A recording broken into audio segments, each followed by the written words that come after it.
약 3세기에 걸친 지구와 삼체 간의 전쟁이 끝난 지도 벌써 6년이 지났습니다. 그리고 이제 지구에 남은 삼체 세계의 흔적은 오직 여성형 안드로이드 지자가 전부였습니다. 사람들은 6년간 빠르게 예전의 일상을 복구했고 청신의 얼굴에는 지난 세월의 고단함이 전혀 묻어나오지 않고 있었습니다. 그리고 그녀는 이제 예전보다 더 또렷하게 세상을 볼 수 있었는데요.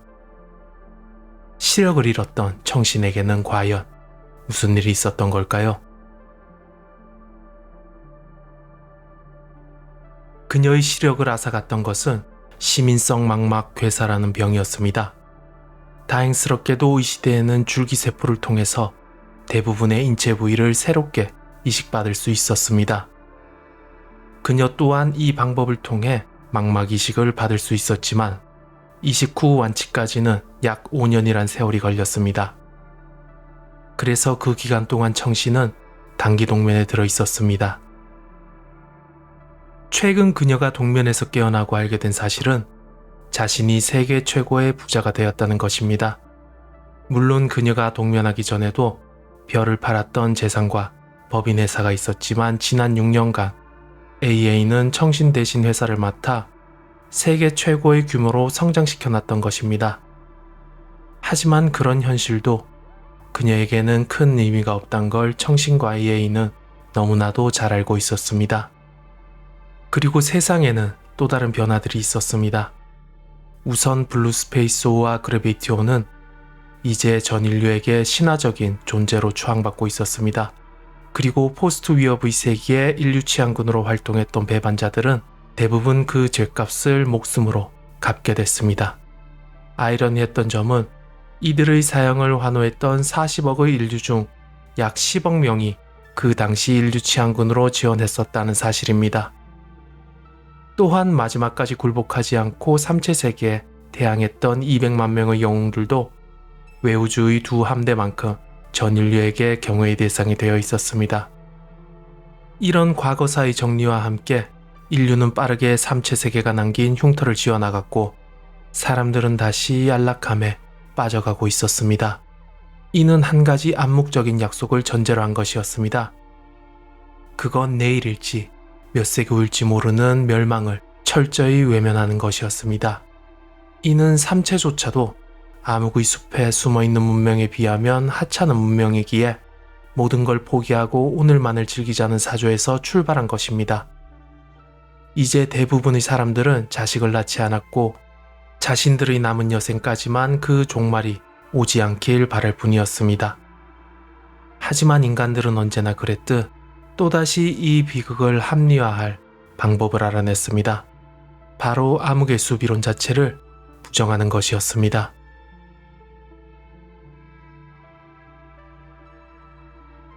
지난 4세기간 인류의 역사는 암흑의 숲이란 전제를 빼놓고 설명할 수 없지만 그럼에도 수많은 학자들은 그 이론에 끊임없이 의구심을 가져왔습니다. 의문 1. 과거 어러지가 저주의 주문을 걸었던 항성계가 정말 지적 문명체에 의한 공격이었을까? 187 J3X1 항성계의 파괴 원인은 지금까지 광속으로 가속된 광립에 의한 것이라고 알려졌습니다. 하지만 이를 부정하는 의견은 크게 두 가지가 있었습니다. 첫째, 광립에 의한 충돌은 관측되었으나 이것이 직접적인 파괴의 원인은 아니었다는 주장입니다. 이들은 이 대신 비슷한 시기에 초신성 폭발과 같은 천체 폭발이 있었을 거라고 주장했습니다. 둘째, 광립에 의한 파괴는 인정하지만 그것이 지적 문명체에 의한 것이 아닌 우주에 드물게 존재하는 천체 현상일 것이라는 주장이었습니다. 의문이 지금까지 암흑의 숲 이론을 뒷받침하는 가장 강력한 근거는 삼체의 주장이었습니다. 지난 세월 인류는 삼체의 이론을 그대로 받아들였지만 최근 학계에서는 이들이 우주가 암흑의 숲이라는 결론에 도달하는 논증 과정이 생각보다 비과학적일 수 있다는 의심을 하고 있었습니다. 이에 대한 근거는 삼체 세계가 오랜 세월 가혹한 환경에 노출돼 집단적 피해망상에 걸렸을 수 있다는 점이었습니다. 의문 3. 마법 반지와의 대화에서 등장한 암흑의 숲이라는 단어를 고차원 존재가 잘못 해석해서 사용했을 거라는 주장이었습니다. 이런 의문점들은 인류 멸망을 앞둔 지구에게는 합리화를 하기에 가장 좋은 재료가 됐습니다. 이로써 최근 암흑의 숲 자체를 부정하는 분위기가 형성될 수 있었습니다. 그리고 청신의 평가는 포스트 위협의 세계와는 전혀 다른 방향으로 흘러가고 있었습니다. 우선 그녀가 이민 후 겪었던 많은 시련을 대중들이 알게 되면서 그녀를 동정하는 여론이 형성됐습니다. 또한 20대의 어린 소녀에게 검잡이라는 짐을 지운 것에 대한 반성과 성찰이 등장한 것도 이런 분위기에 힘을 실어줬습니다. 그리고 가장 중요한 사실은 그녀의 버튼을 그래비티오가 대신 눌러줌으로써 인류의 역사는 큰 틀에서 바뀐 게 없다는 것이었습니다. 하지만 이런 청신에 대한 평가와는 달리 그녀는 여전히 끝없는 고통과 우울함에 시달리고 있었습니다. 모두가 그녀를 용서한다고 해도 청신은 자신을 용서할 수 없었습니다. 이런 생각들로 잠을 들지 못하던 청신의 어느 날 새벽이었습니다. 평소 그녀가 불면증인 걸 알기에 낮 시간에만 전화하던 프레스 노인의 전화가 청신은 예상외라는 생각을 했습니다. 그리고 수화기에서는 다급한 목소리로 노인이 외쳤습니다. 얘야, 어서 하늘을 보렴. 그 전화를 받는 것과 동시에 청신의 귀에서도 이미 밖의 소란스러움이 들리기 시작했습니다. 그녀는 급히 발코니로 나가 하늘을 올려다봤습니다. 그녀의 시야엔 암흑의 하늘 속 유난히 반짝이는 별 하나가 있었습니다. 평소에는 그 자리에 그렇게 밝은 천체가 있지 않았습니다. 하지만 그 별이 있던 위치는 전 인류에겐 너무나도 익숙한 곳이었습니다. 이내 프레스의 목소리가 다시 진정을 되찾고 청신에게 말했습니다. 얘야, 너무 걱정 말거라. 언제든지 일어날 일이었어. 네 탓이 아니란다. 이걸로 모든 학계와 대중의 의심은 말끔하게 정리됐습니다. 드디어 암흑의 숲 1호는 누구도 부정할 수 없게 됐고 인류는 다시 그 숲속에 내던져지게 됐습니다. 그들의 눈앞에 반짝이던 별은 삼체 세계의 최후였습니다. 이번 삼체 세계를 파괴시킨 것도 광속으로 가속된 광립 입자였습니다. 과거 러지의 저주로 멸망한 세계에 비해 삼체 성계는 관측이 쉬웠고 다양한 측정 데이터를 얻을 수 있었습니다. 그 중에 가장 새로운 내용은 광립의 근원지였습니다. 광립이 이동해온 경로를 추적해본 결과 근원지로 추정되는 방향에는 광립 공격을 할 행성계가 전혀 보이지 않았습니다. 이로써 암흑의 숲 공격 근원지는 행성뿐만이 아니라 우주 비행체가 될 수도 있다는 사실이 밝혀졌습니다. 드디어 삼체 세계가 멸망했습니다. 인류를 정복하려 했던 자들의 멸망이었지만 사람들의 생각은 복잡했습니다. 우선 암흑의 숲 위협이 현실이라는 점이 그들을 깊은 수렁에 빠뜨렸습니다. 그리고 위협의 세기 동안 인류와의 교류를 통해 쌓아왔던 정이 있었기에 그들을 동정하는 분위기도 나타났습니다. 청신 또한 그런 생각을 했습니다. 그런 그녀에게 어느 날 지자가 자신의 집으로 러지아 청신을 초대했습니다. 이 만남은 삽시간에 UN과 PDC 그리고 전 세계에 알려졌습니다. 삼체의 멸망 후 깊은 우울감에 빠졌던 지구는 이들의 만남에 또다시 기적을 바라게 됐습니다. 청신이 지자의 집 앞에 도착했을 때 러지도 그곳에 막 도착해 있었습니다. 그녀는 예전 프레스 노인에게 러지가 포스트 위협의 세기 인류 저항군의 정신적 지도자로서 활동했다는 사실을 들었습니다. 지자와 물방울은 그 시기 러지를 찾기 위해 전 지구를 수색했지만 결국 그를 찾아내지 못했고 아직도 많은 사람들에겐 그가 지자의 감시망을 어떻게 피했던 건지 미스테리로 남아 있었습니다. 그런 러지는 이제 100살을 훌쩍 넘긴 노인이었지만 청신은 아직도 그에게서 인간을 초월한 듯한 기백이 느껴졌습니다. 가볍게 목례를 한 청신은 그와 함께 지자의 집으로 들어갔습니다. 청신이 본 그녀는 위협의 세계에 봤던 단아한 기모노 차림을 청초한 여인으로 돌아와 있었습니다. 지자가 환영의 인사를 했습니다. 환영합니다. 제가 찾아뵀어야 하는데 그러면 차를 대접해드릴 수가 없어서 이렇게 초대 응해주셔서 감사해요. 지자가 다도를 하는 모습만 본다면 그녀의 본 모습이 외우지 어딘가에 있을 외계인이라는 게 상상이 가지 않았습니다. 그렇게 한동안 지자는 예법에 맞게 차를 정성스레 우려냈습니다. 그러는 동안 청씨는 지자에게 몇 가지 새로운 사실들을 들을 수 있었습니다. 우선 삼체성계가 광립에 의해 파괴될 당시 그들은 안정된 항세기를 맞은 상태였습니다.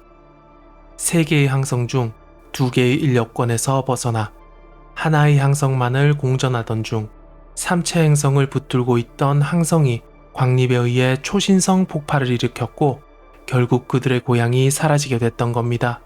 얼마 전 청신이 봤던 그 빛을 의미하는 것이었습니다.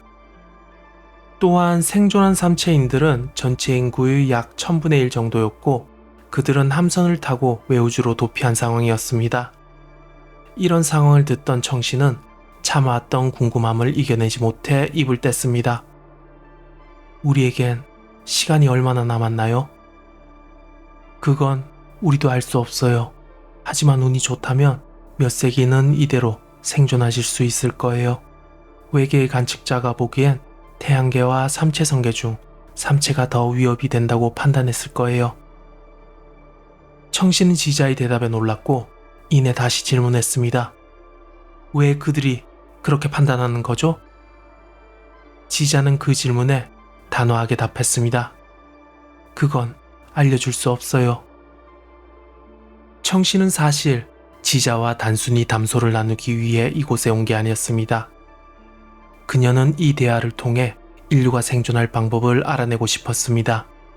청신은 UNPDC와 교류해오며 중요한 질문을 미리 정리해왔습니다. 그리고 그 질문들을 지금 이 자리에서 조심스레 던지고 있었던 겁니다.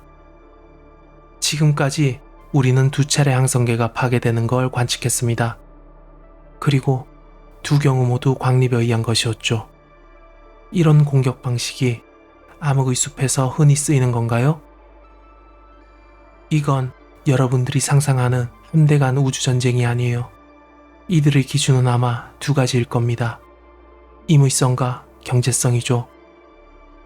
임의성이란 상대가 누군지는 전혀 고려 대상이 아니라는 의미였습니다. 오로지 좌표만 특정된다면 그게 초고도 문명인지 구석기 문명인지는 전혀 상관없다는 뜻이었습니다. 그리고 경제성은 가장 저렴한 수단을 사용해 효율적으로 적을 괴멸시킨다는 의미였습니다. 이는 이번 삼체성계에도 적용된 기준이었습니다. 그들이 발사한 광립은 삼체 항성을 파괴할 정도의 에너지가 아니었습니다. 그 광립은 오로지 항성 내부로 향하는 인력과 핵융합으로 인한 팽창력의 균형을 무너뜨리는데 필요한 에너지만을 담고 있었습니다. 이후 균형이 무너진 삼체 항성은 저절로 붕괴를 일으켰던 겁니다. 청신은 이외에도 많은 질문을 준비해왔지만 지자는 오로지 2 사람을 보고 싶어 불렀을 뿐 더 이상의 질문은 정중히 거절했습니다. 그때 이 방에서 단 한 번도 말을 하지 않고 있던 로지가 찻잔을 내려놓으며 입을 뗐습니다. 내 질문도 받지 않겠다는 건가? 이 집에 들어왔을 때부터 지자는 청신과 러지를 전혀 다르게 대하고 있었습니다. 청신에게는 마치 다정한 친구 같아 보였지만 러지 앞에서 지자가 보이는 감정은 경외심이었습니다. 그리고 이는 곧 삼체 세계가 러지에게 느끼는 감정이기도 했습니다. 러지의 말에 이내 지자는 눈을 감고 약 2분간 고민했습니다. 아마 이 시간 동안 함선에 있던 삼체세계 사령부가 급하게 회의를 하는 것 같았습니다. 그리고 얼마 후 지자가 눈을 떴습니다. 단 한 가지 질문만 하실 수 있어요. 전 오로지 네, 아니요, 모릅니다. 이렇게만 답할 수 있어요. 그리고 이 사실만은 알아주세요. 우리가 이렇게 하는 건 당신에 대한 존경심 때문이란 걸. 청신은 궁금함과 걱정이 담긴 눈빛으로 로지의 입을 응시하고 있었습니다. 하지만 로지는 찰나의 망설임도 없이 단호하게 말했습니다. 먼 우주에서 볼 때 태양계보다 삼체항성계가 그들에게 더 위험해 보인다고 했소. 그렇다면 우리에겐 그런 위험 요소가 없다는 선언을 전 우주에 발표한다면 우리가 생존할 수도 있지 않을까 싶은데, 상대에게 공격 의사가 없음을 확실히 알리는, 이를테면 전 우주적 안전보장 성명이 가능하겠소? 지자가 또다시 오랫동안 눈을 감고 고민에 빠졌습니다. 이미 대답은 정해졌을 텐데도 고민하는 것을 보면 로지가 이번에도 뭔가 본질을 파고드는 공격을 한 것이 틀림없어 보였습니다. 하지만 생각보다 그 고민은 길어졌고 청신도 어느새 부정적인 대답이 나올 것이라는 예상을 하고 있었습니다. 잠시 후 눈을 뜬 지자는 단호하게 답했습니다. 네. 청신은 자기도 모르는 사이에 질문을 해버렸습니다. 어떻게 하면 되죠? 하지만 지자는 이미 약속을 지켰고 더 이상의 대답은 들을 수 없었습니다.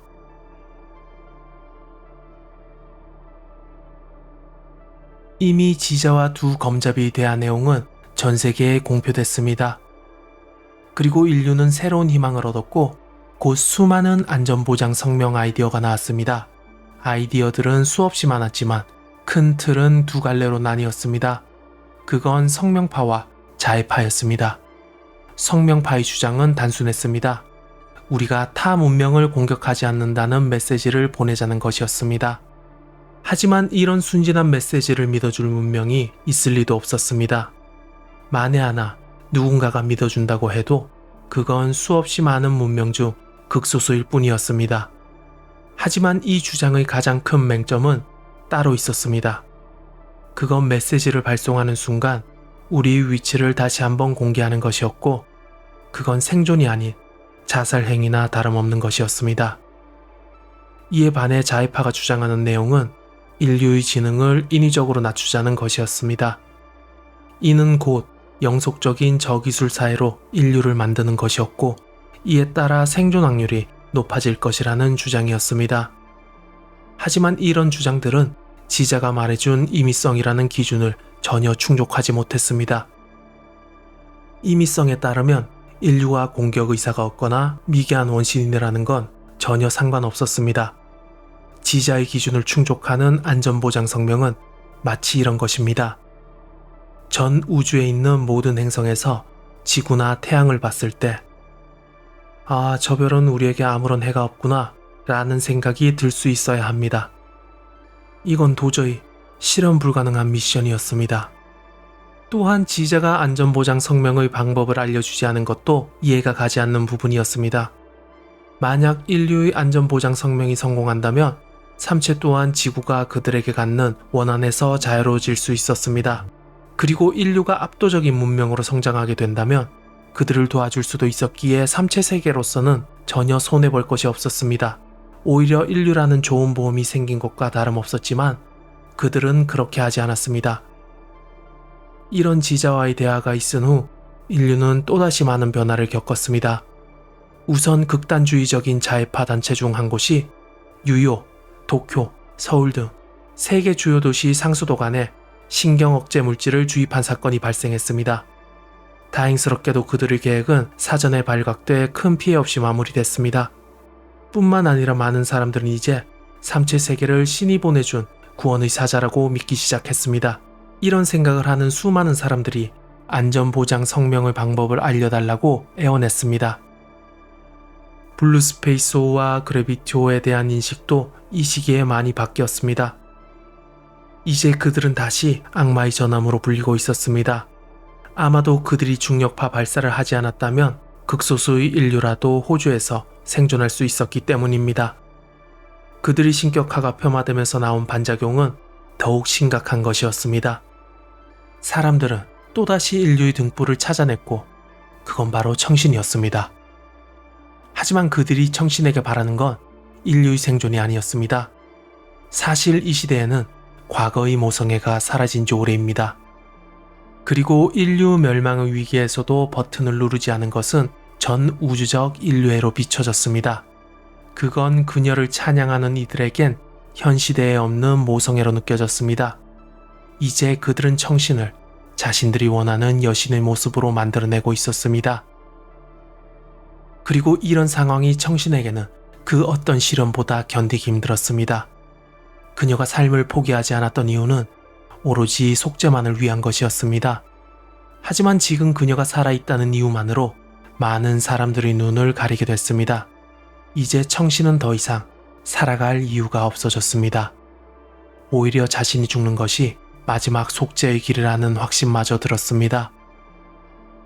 그런 그녀의 손에는 지금 단기 동면에 사용되는 알약이 들려 있었습니다.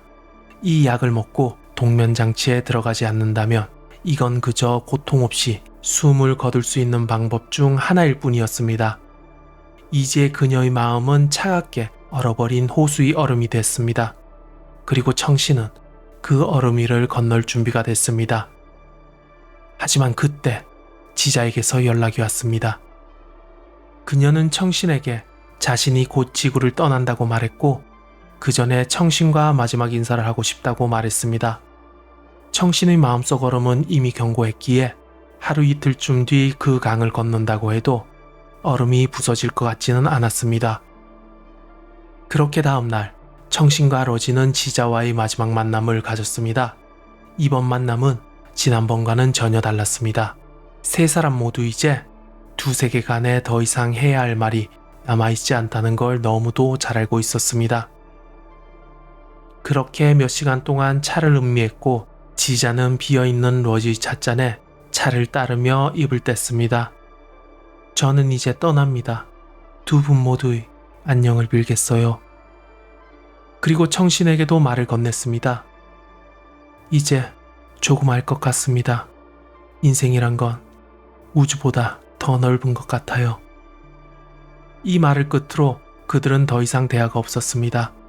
차를 마신 후 나서는 청신과 러지를 지자는 문 앞까지 배웅 나왔고 그 앞에는 여느 때처럼 수많은 사람들이 모여 지자에게 구원을 바라는 눈빛을 보내고 있었습니다.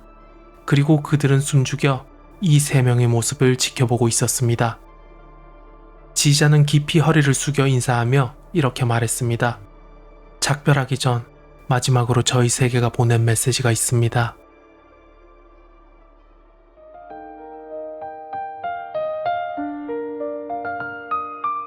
청신, 윈텐밍이 당신과 만나고 싶어해요.